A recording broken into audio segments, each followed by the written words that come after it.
bốn ôn từng học kia nhưng ngay là ngày này tôi bằng hai bốn ôn làm gì rồi biết này cả sẽ code bỏ PHP anh tỏ trên bốn một ôn chơi cho một căn là rón để server bỏ dưỡng ba lần để hỏi chẳng nhom vì mình là dùng là rón của môi chạy tồn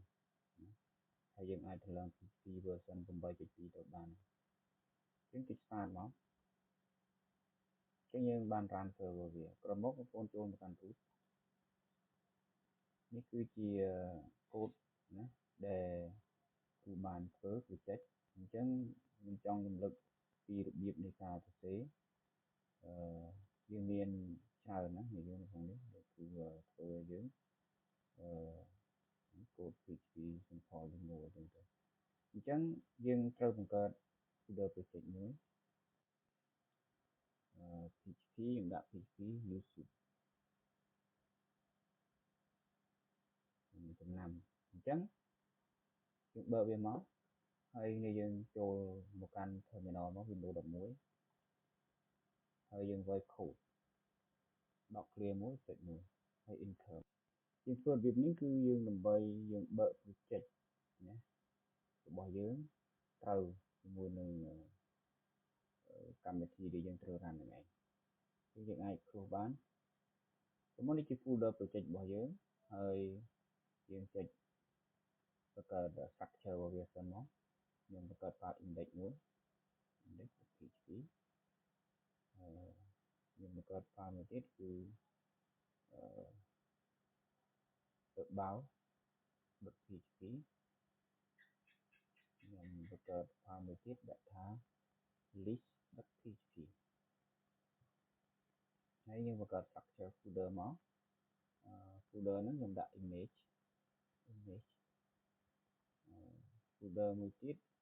ចុចលើនេះមកឲ្យចុចលើនេះវាបង្កើត folder នៅក្នុងនោះមួយទៀតយើងបង្កើតចុចលើនេះមកយើងបង្កើត folder inc include បានតែយើងមាន file PHP ផ្សេងទៀតthìយើងដាក់ហ្នឹងយើងទៅ include ពេញហ្នឹងក៏បានដែរអូខេខ្ញុំឧទាហរណ៍ខ្ញុំបង្កើតនៅសិនមកអញ្ចឹងយើងត្រូវដឹងអំពីក្បួននៃការសរសេរវាណានៅក្នុង PHP វាជាភាសា dynamic ដែល run បានអាស្រ័យទៅលើ server អញ្ចឹងយើងតេស្តវាធម្មតាពេលណាដែលយើងមាន file គឺវាត្រូវ run ចាប់យក current file ដែលឈ្មោះថា index.php មុនគេបង្អស់បើសិនជា file មានទាំងអស់មាន3របៀបនេះគឺវា run ចាប់យក file index ហ្នឹងទេឥឡូវគឺចាប់ផ្ដើមធ្វើការតេស្ត file index ហ្នឹងអញ្ចឹងដើម្បីសរសេរ PHP បានយើងត្រូវសរសេរ text PHP បែបនេះយើងសរសេរនៅកន្លែងណាក៏បានដែរណាកន្លែងណាក៏បានដែរហើយបើសិនជាយើងមាន HTML យើងសរសេរ HTML អញ្ចឹងមក text អញ្ចឹងអានេះគឺ title យើងដាក់ឈ្មោះថា welcome to PHP អញ្ចឹងយើងរៀនអំពី HTML ហើយខ្ញុំមិននិយាយអំពី HTML ទេមុននឹងយើងរៀនវគ្គនេះបានបងប្អូនទាំងអស់គ្នាត្រូវដឹងអំពីណា HTML ឥឡូវគឺតេស្តសាមញ្ញទេគឺអត់បានធ្វើច្រើនទេពេលបន្ទាប់ទៀតយើងនឹងនិយាយអំពីរបៀបដែលធ្វើ project full ដែលមាន layout ស្មុគស្មាញឥឡូវយើងគ្រាន់តែចង់ឲ្យយើងយល់អំពីមូលដ្ឋានរបស់ PHP តែប៉ុណ្ណឹងអញ្ចឹងខ្ញុំគ្រាន់តែសេ text HTML សាមញ្ញមួយសិនមកយើងប្រើdiv មួយសិនមកសម្រាប់កំណត់ format ផ្សេងណាអានេះយើងសរសេរ class center ចឹងមកហើយគឺសរសេរ style គឺយើងអាចសរសេរនៅក្នុងនេះបានគឺយើងសរសេរ style អានេះគេហៅថា input.center និង class អញ្ចឹង text align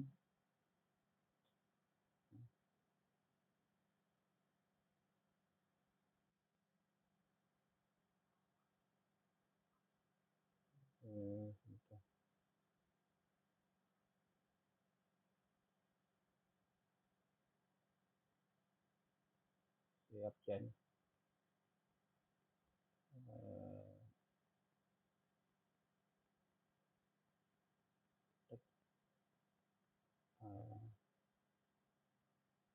សារនៃ PHP file PHP យើងនិយាយ PHP ចេញតិចឥឡូវសិនយើងស្រាប់តែនិយាយស្រួលដល់ពេលអញ្ចឹងคลิกចាំមកទេ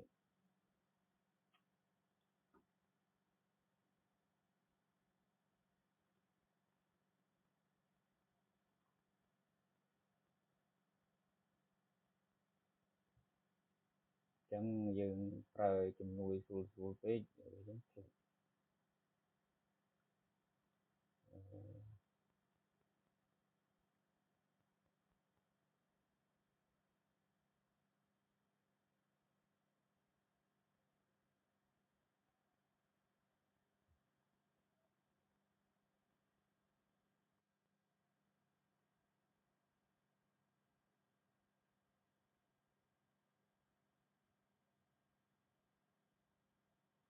ចំណេះយឺតអត់ដល់ទៀតអ៊ីនធឺណិត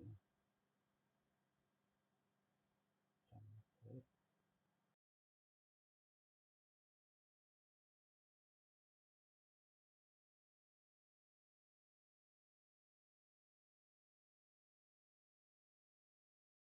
ពេលអញ្ចឹងយើងចូលមក WC School មកយើងមើលប្រវត្តិទាក់ទងនឹង text អញ្ចឹងដូច text alignment នេះយើងអាចដាក់វាបាននេះប្រវត្តិវាយើងអាចរៀនប្រើអានឹងបានណាដែលវាធ្វើឲ្យតិចរបស់យើងរត់ទៅមិននេះតិច align យើងមកថាដាក់ view មក justify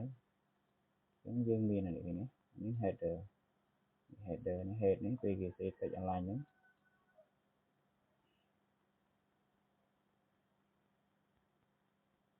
ជាងពេលដែលគេសេតិច align center ហ្នឹងរត់នៅចំកណ្ដាលពេលគេសេ left វារត់មកឆ្វេងរត់មកស្ដាំហើយនេះ justify គឺក៏បានសេវារត់នៅពី default នៅឆ្វេងអញ្ចឹងបងអញ្ចឹងខ្ញុំអាចទៅសេដាក់ថា text alignment បាទដាក់ថា center ចាំមកដាក់ថាចាំមក font វា2 range អញ្ចឹងពេលហ្នឹងគឺខ្ញុំសេដាក់ថា page 2 welcome to PHP 8អញ្ចឹងពេលនឹង run PHP នេះយើងត្រូវដឹងថាយើងអាចចូលមកកាន់ web មកយើង run ចឹងអញ្ចឹងវា load មកកាន់នេះវាចុចរបស់យើងដែលខ្ញុំដាក់ default ធម្មតារបស់យើងកន្លែងនេះគឺ root ដែលខ្ញុំដូរ folder អញ្ចឹងវាអត់មាន root ទេតែមាន www ទេអញ្ចឹងខ្ញុំយក folder នេះធ្វើជា root របស់វាអញ្ចឹងយើងចូលមកយើងចូល PHP training folder project យើងគឺ PHP YouTube នេះយើងទៅវាយវាតែដោយសារវាដាក់អញ្ចឹងយើងមិនបាច់វាយទេគឺយើងចុចវាយកតែម្ដងចុចនេះនេះ welcome PHP ដោយសារខ្លះនេះខ្ញុំទៅសេវា margin top level នៅចំកណ្ដាលអញ្ចឹងរត់នៅចំកណ្ដាលហើយប៉ុននេះទំហំខ្សែវាហើយតែឡើងចំទៅរត់នៅចំកណ្ដាលអូខេអញ្ចឹងឧបមាថាខ្ញុំទៅសេ PHP នៅខាងលើនេះយើងសេ PHP នៅខាងលើនេះយើងរក file index របស់យើង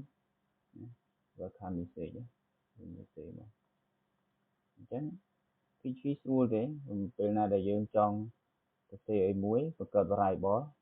ដាក់ផ្ញើដុល្លារតែម្ដងណា my welcome message hello to PHP 8អញ្ចឹងនៅកន្លែងនេះពេលណាយើងចង់យកមកបង្ហាញយើងអាចយកវាមកបង្ហាញនៅកន្លែងណាក៏បានដែរប្រហែលថានេះខ្ញុំទៅសេឯកមួយទៀតមកនេះខ្ញុំដាក់អញ្ចឹងយើងចង់បង្ហាញ PHP version យើងប្រើ function នេះ PHP version អូខេអញ្ចឹងយើងមើលមក refresh វាម្ដងទៀតនេះ welcome to PHP 8មកថាខ្ញុំមកកែវា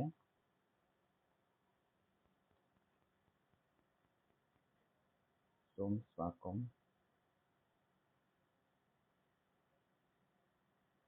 មកកាន់ណា PHP 8ទៅមកអញ្ចឹងយើងស៊ីដាក់ BR ចុះបន្ទាត់មកយើងសេសារអង់គ្លេសទៀតមកនេះវាយើងចុចនេះមួយច្រើនពេកទៅប៉ុណ្ណឹងទៅបាន refresh ម្ដងទៀតមកនេះ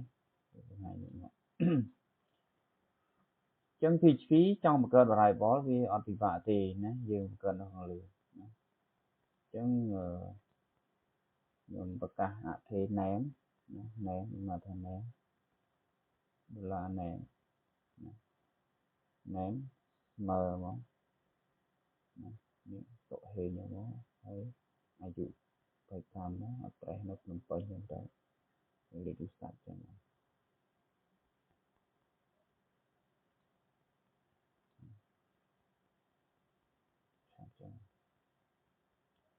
ពេលណាយើងខ្ញុំក៏យើងសេទៅគេដាក់នៅក្នុងចឹងញ៉ាំគេអញ្ចឹងពេលយើងយកមកប្រើគឺយើងអាចប្រើបានហើយចឹងអានេះគឺអាចសរសេរ div មួយទៀតមក div ចឹងមកបង្ហាញព័ត៌មានរបស់នោះអញ្ចឹងយើងឃើញយើងអាចសរសេរ name ចឹងមក echo age name age echo name ចឹងយើងដាក់នៅតាណាក៏បានដែរ PHP នេះបន្តិចយើងសេតែប៉ុណ្ណឹងបានតែចាំតែមុននឹងសេ PHP កូដ PHP ប្រភេទនេះយើងត្រូវសេ echo សញ្ញានេះបើបិទ tag វាគឺ refresh តិចមកនេះវាម៉ូនចឹងចឹងដោយសារយើងដាក់ class center top style នេះខ្ញុំអត់ប្រើនៅទេដោយសារយើងប្រើ process absolute ចឹងវាចិនលើកជួយចឹង scroll ចឹងអានេះយើងដាក់ absolute នៅចុះហើយ center top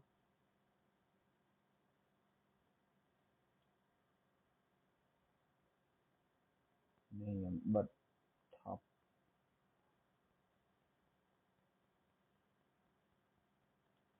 អូខេចឹង top ដាក់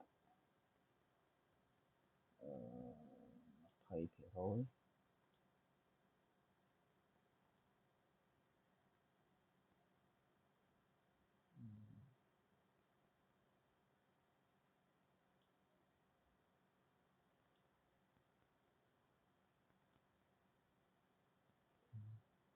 តែយើងចូល absolute វាជាគ្នាអញ្ចឹងឯង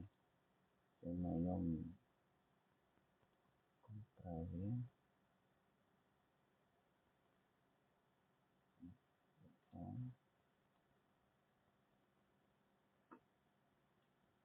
ចឹងមកបានតិច center ទៅមកយើងអាចសេ class មួយទៀតដាក់ថាuser info ចឹងវាអាស្រ័យតិចចឹងនេះគឺយកវាដាក់នៅ class ហ្នឹងគឺប្រើ user info វិញ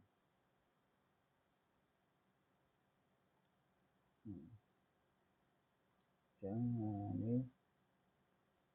គឺ font size នេះគឺអត់កំណត់វាទេមិនបាច់ដាក់ទេគឺយើងកំណត់មួយនេះក៏ដោយហើយតិច align យើងអត់ឲ្យ center ទេ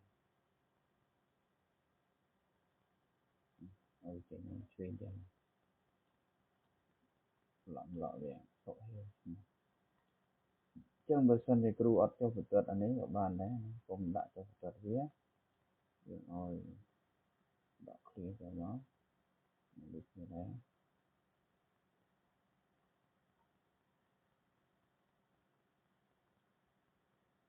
ចុះមកចុះបន្ទាត់វានេះ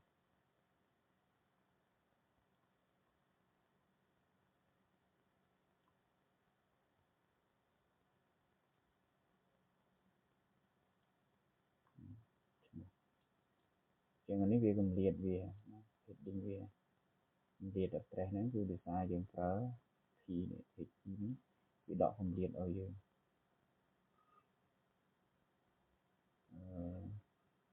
ប៉ុណ្ណឹងបានហើយចឹងអ្វីដែលគឺចង់ប្រាប់ទី1របៀបបង្កើត file បង្កើត project បង្កើត file ក្រោយមកយើងចាប់ដើមរៀនសរសេរកូដ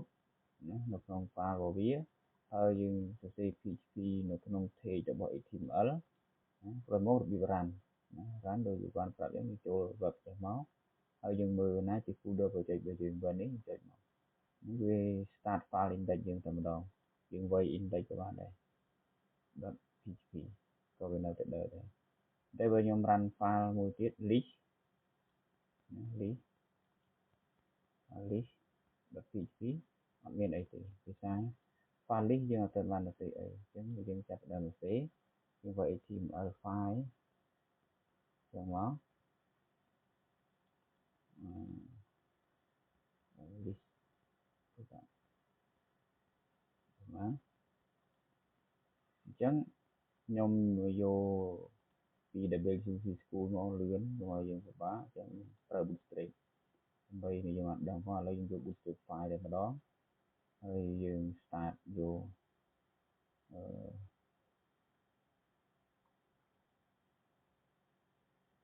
យកមាន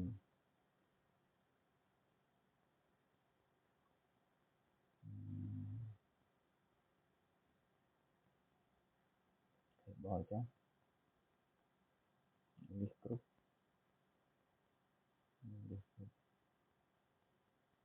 គេតែខ្ញុំយក table សិនចុះហើយរៀនប្រើនេះ table ចឹងចង់បាន style មួយណាយើងមើលទៅ style ដែលយើងចង់ប្រើយើងអាចរើសបានអូខេឥឡូវថាខ្ញុំប្រើ style នេះ try មក copy ទាំងអស់ហ្នឹងបើដែលយើងចង់បានហ្នឹងខ្ញុំ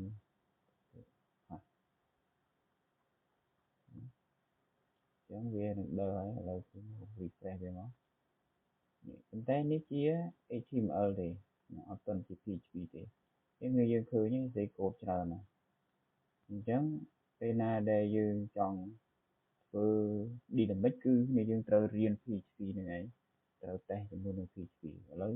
យើងចូលចំណុចមួយទៀតតែម្ដងគឺខ្ញុំកាត់នេះចេញកាត់នេះចេញនេះ script body នេះ head នេះនេះគឺយកវាមកដាក់នៅក្នុង file include អញ្ចឹងដាក់ទៅ head.php ចូល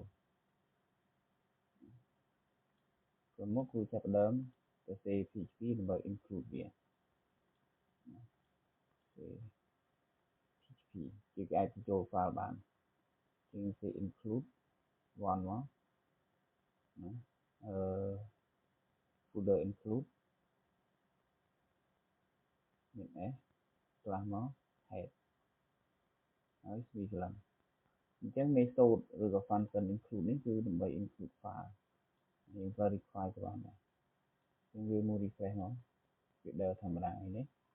ព្រោះយើងធ្វើរបៀបនេះគឺដើម្បីយើងអាចយកអានឹងទៅប្រើប្រាស់បានគ្រប់ file ទាំងអស់បើនេះអញ្ចឹង index វិញគ្រូអាចយកវាមកប្រើនេះបានលេង head នេះគឺ remove វាចោលលុបវាចោលលុបត្រង់ head នេះដែរអញ្ចឹងយើង include វាមកដូចនេះអញ្ចឹងវាដើរទាំងអស់ប៉ុន្តែ format របស់ index វិញគឺវាដូរទៅ index នេះវិញវាដូរមកចេះវិញដោយសារយើងបានហៅ class វាអញ្ចឹងបើសិនជាគ្រូហៅ class វាមកប្រើគឺវាប្រើបានអញ្ចឹង class របស់វាតាមពិតទៅគឺយើងមានdot container ចេះហ៎ហើយ dot row បន្ទាប់ dot col md ដាក់4គុណនឹង3ចាអញ្ចឹងវាចែក3 column ដាក់ row column col 2 col 3យើងមើលសិនទៅទៀតយើងយកវាទៅប្រើពេលនេះវាចេញ3 column នេះ col 1 col 2 col 3អញ្ចឹងវាចង់ឲ្យអានេះវាបង្ហាញក្នុង column 1ហើយឈ្មោះនេះខ្ញុំចង់ឲ្យបង្ហាញក្នុង column 2អញ្ចឹងយើងធ្វើបានខ្ញុំបិទ echo នេះចូលទៅព្រោះសិនយើងអត់ត្រូវការទេ copy វាមក ហាត់តែម្ដងទៅយើងដាក់នៅផ្លុំបងនេះយើងបានព្រៀងយើងគ្រាន់តែតេស្ត layout និង variable ទេព្រោះមកនេះគឺយើងដាក់នៅក្នុង code to code to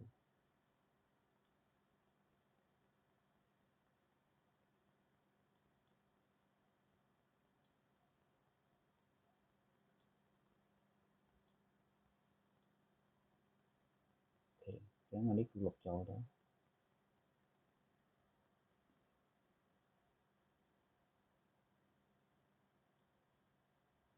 បានអញ្ចឹងយើង refresh វាមើលឃើញទេអញ្ចឹងទិន្នន័យវានៅក្នុងហ្នឹងហើយវារត់តាមហ្នឹងហើយចាំពេលក្រោយវានឹងបង្ហាញអំពីការប្រើប្រាស់ bootstrap ខ្លះៗអញ្ចឹងយើងត្រូវមកសិក្សាស្វែងយល់ពី bootstrap ផងដែរអញ្ចឹង file list យើងនឹងកែវាយើង run file list នៅការវាត្រូវ run អញ្ចឹងហើយទៅទៅ localhost អញ្ចឹងខ្ញុំ check list នេះ list ទៅទៅមើល list product អញ្ចឹងទៅប្រហែលអញ្ចឹងមើល list ខ្ញុំដាក់ថានេះក្នុងជើងខ្ញុំដាក់ថា product list product list គឺយើងអាចសេ list មុន list product អញ្ចឹងយើងអាចសេអក្សរអីបានណា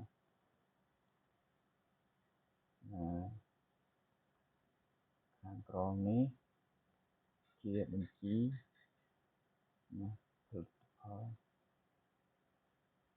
ដែលកំពុងអូខេបានដល់អញ្ចឹងខ្ញុំដាក់លេខកូដ ID name category ថែមទៀតមកUTY បរិមាណដែលនៅសល់ហើយ price តម្លៃព្រមយើងអាចដាក់អីគេ action បើយើងមានព្រមអ្វីដែលខ្ញុំថែមគឺខ្ញុំថែម3ទៀតណាថែម3ទៀតអញ្ចឹងអានេះគឺយើងត្រូវថែមដែរ T-body table យើងរៀនដឹងហើយក្នុង table គឺវាត្រូវមានខ្លះអីខ្លះក្នុង table គឺវាត្រូវមាន head របស់វាដែលជាក្បាលហ្នឹងឯងនេះក្បាលយើងមើលឃើញនេះrồiមកត្រូវមាន row នេះ row វាមួយមួយនេះ row វាមួយមួយអញ្ចឹង row គឺអាហ្នឹង T-body ហើយមួយ TR គឺ table row អញ្ចឹងដោយសាររបស់យើងក្នុងមួយ row គឺមាន6 column អញ្ចឹងខ្ញុំត្រូវ copy នេះសិនហ្នឹងហើយ6 column 1 2 3 4 5 6អញ្ចឹងយើង refresh មើលឃើញនេះមួយនេះត្រូវតែអានេះអត់មានបានតែ3 column អញ្ចឹងมันវាចេះវានេះអញ្ចឹងយើងត្រូវការធ្វើវារហូតដល់6 column អញ្ចឹងដូចគ្នាដែរនេះ copy វាអញ្ចឹង1 2 3 4 5 6នេះច្រើនអញ្ចឹងខ្ញុំធ្វើប៉ុណ្ណឹងខ្ញុំលុបវាចោលទៅនេះ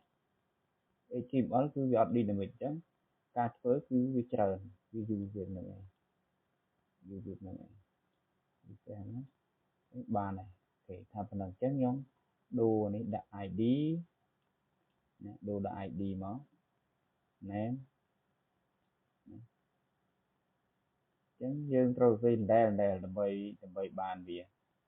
ឡូវយើងចាប់ផ្ដើមប្រើប្រាស់ PHP នេះយើងរៀន PHP ឥឡូវខ្ញុំនិយាយ loop តែម្ដងដើម្បីលឿនតាមពិតយើងត្រូវមាន if condition អីផ្សេងទៀតគឺអានោះគ្រូនឹងនិយាយបន្ថែមនៅពេលក្រោយកុំឲ្យខាត់ពេលអានោះគ្រូនិយាយអំពីការដែលវាធ្វើបាន loop អញ្ចឹងloop ហ្នឹងគឺយើងធ្វើការ loop នេះ table វា data វាម្ដងមួយត្រូវចេះប្រើ collect នេះលេងតាមមកចំចេញទៅចេញយើងចឹងវិញមួយ table tr ហ្នឹងគឺមួយ row របស់យើងឯងrow របស់យើងអញ្ចឹងបើសិនជាយើងចង់ឲ្យវាណាធ្វើការ loop ធ្វើការ loop នេះយើងត្រូវគេ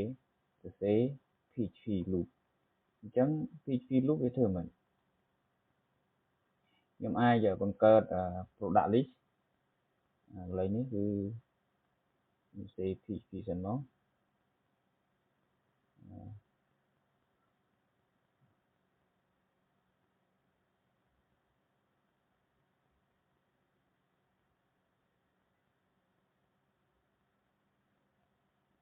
កើត product array មកនេះខ្ញុំបង្កើតចំនួន3អញ្ចឹងសិននេះ product 1 product 2 product 3អញ្ចឹងមកក្រោយមកយើងចាប់ដើម loop product ហ្នឹងនៅក្នុងនេះអញ្ចឹងខ្ញុំ PHP បើ loop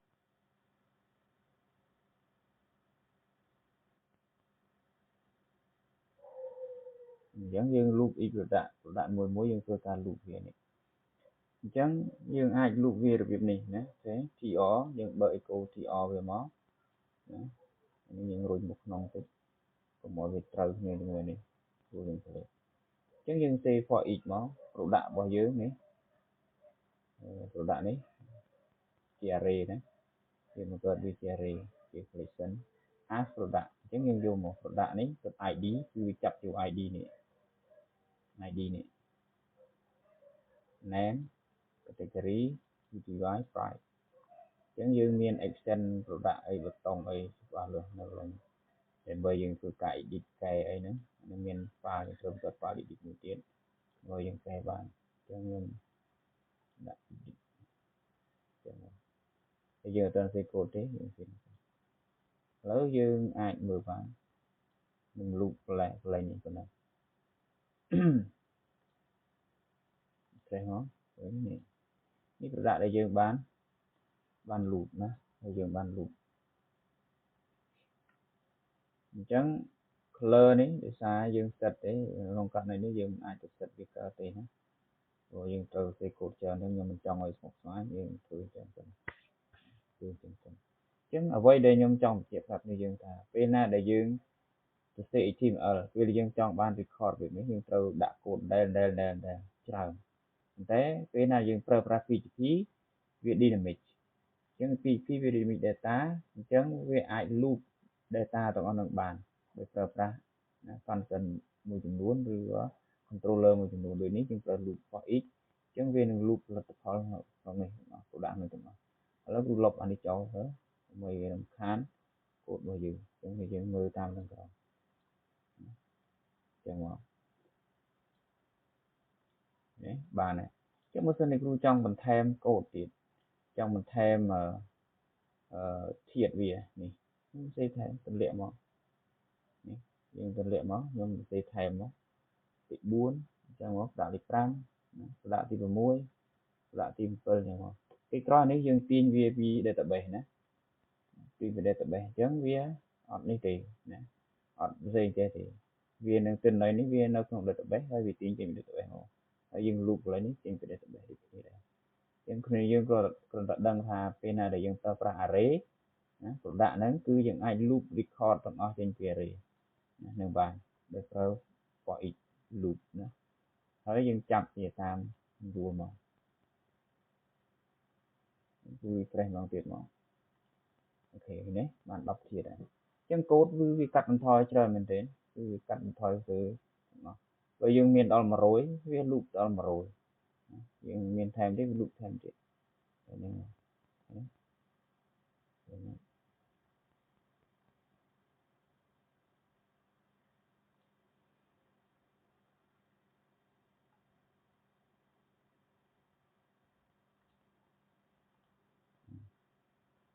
្ចឹងពេលយើងក្រោយយើង link កែតែហ្នឹងទៅយើងដល់ database អញ្ចឹងក្នុងករណីនេះគឺនិយាយប៉ុណ្ណឹងសិនក្នុងវីដេអូហ្នឹងវីដេអូក្រោយគ្រូនឹងនិយាយអំពីការសរសេរ condition លក្ខខណ្ឌអីផ្សេងដើម្បីឲ្យគ្នាយើងបានយល់ណាបានដឹងអរគុណច្រើនណាហើយបើមានចម្ងល់អីអាច comment សួរគ្រូនៅក្នុងវីដេអូនេះបានហើយអាចសួរក្នុងក្រុម Telegram ដែលគ្រូមានក្នុង Telegram ហ្នឹងយើងអាច search មើលបាននៅក្នុងក្រុម Telegram របស់គ្រូនេះណា PHP មើលក្នុង PHP នេះណាទេ web programming web programming web design development នឹងអាចមើលតាមហ្នឹងណាហើយក៏អាចមើលពីGitHub របស់គ្រូបាននេះអ្វីដែលគ្រូបរៀននៅលើមុនកូដនឹងបរៀនយើងអាចរ៉ានមើលបានសប្តាហ៍មុនគ្រូបានបរៀនគ្នាយើងហ្នឹងគឺនៅក្នុងនេះណាយើងសេកូដតេស្តហ្នឹងចឹងអរគុណសម្រាប់ការតាមដានវីដេអូរបស់ខ្ញុំហើយបើពេញចិត្តសូមជួយ like share ម្នាក់មួយផងហើយកុំភ្លេចអ្នកដែលមិនទាន់បាន subscribe channel YouTube របស់ខ្ញុំខ្ញុំបង្កើត channel ថ្មីមួយទៀតដើម្បីទុកប្រើ YouTube ហ្នឹងតាមពិតទៅគ្មានបានលុយអីទេតែខ្ញុំចង់ឲ្យយើងបានជួយ support ក្រែងថ្ងៃក្រោយទៅមានជាប្រយោជន៍ផ្សេងៗយើងបានដឹងមក YouTube របស់ខ្ញុំហើយអ្នក subscribe ទៅ12នាក់ទេទៅបង្កើតហើយខ្ញុំដាក់នៅវីដេអូផ្សេងៗទៀតដើម្បីឲ្យបងប្អូនបានរៀនណាខ្ញុំនឹងព្យាយាមធ្វើវីដេអូសំខាន់ចែករំលែកទាក់ទងជាមួយនឹងចំណេះដឹងមួយចំនួនទៀតអរគុណច្រើនអញ្ចឹងកុំភ្លេចជួយ support ខ្ញុំផង